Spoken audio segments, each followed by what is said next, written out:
उस आदमी ने गलती से ही परीक्षण पत्थर को छू लिया, लेकिन हैरानी की बात यह थी कि उस पर 1000 की संख्या दिखाई दी। वहां मौजूद सभी लोग हैरान रह गए। आखिरकार कोई व्यक्ति 1000 पाउंड की ताकत कैसे रख सकता है? फिर भी यह उसकी पूरी ताकत भी नहीं थी। अगर वह पूरी ताकत से वार करता तो वह 5000 पाउंड तक की शक्ति छोड़ सकता था। उसके पिता ने मृत्युशैया पर उसे बार बार चेतावनी दी थी कि जब तक वह दिव्य ड्रैगन हथेलियों की अंतिम चाल में निपुण न हो जाए तब तक अपनी असली ताकत कभी उजागर न करे और न ही किसी से लड़ाई करे। एक बार जब वह इसे सीख लेगा तो वह दुनिया में अजेय हो जाएगा। 10 साल पहले उस आदमी के पिता एक प्रसिद्ध मार्शल आर्ट्स मास्टर थे, पर उन्हें जहर देकर धोखा दिया गया था। पिता उसे लेकर एक दूरस्थ स्थान पर भाग गए। जहर दिए जाने के बाद जब उन्हें पता चला कि उनके पास कम समय बचा है तो उन्होंने टोनी को दिव्य ड्रैगन हथेलियों की 8 शैलियां सिखाईं। फिर दुश्मनों से भिड़ने के लिए वहीं रुक गए ताकि उस आदमी के भागने का समय मिल सके। वह आदमी जितना तेज दौड़ सकता था दौड़ा, लेकिन केवल 500 मीटर बाद ही वह 2 एजेंटों से घिर गया। उसी समय एक लड़की आई, उसने उसकी जान बचाई, खुद घायल हो गई। पलक झपकते ही 10 साल बीत गए।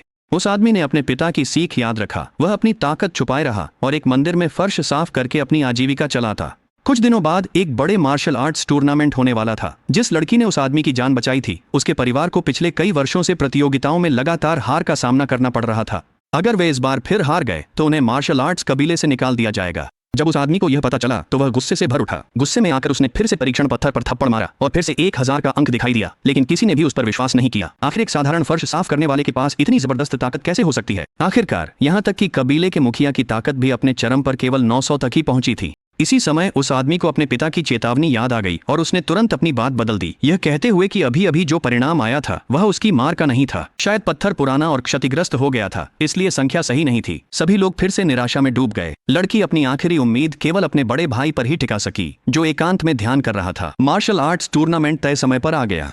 दुश्मन के उस्तादों ने लड़की के परिवार के सभी योद्धाओं को आसानी से हरा दिया। जब लड़की को तलवार से मारा जाने वाला था तभी उसका बड़ा भाई, जो एकांत में ध्यान कर रहा था, आखिरकार प्रकट हुआ। सभी की आंखों में फिर से उम्मीद की किरण जग गई, लेकिन अप्रत्याशित रूप से जैसे ही वह अखाड़े में पहुंचा उसने विरोधियों के सामने घुटने टेक दिए और कबीले की पोथियां और सदस्यों की सूची दुश्मन को सौंप दी। तभी लड़की को एहसास हुआ कि जिस व्यक्ति पर उसने सबसे ज्यादा भरोसा किया था वही असल में गद्दार निकला।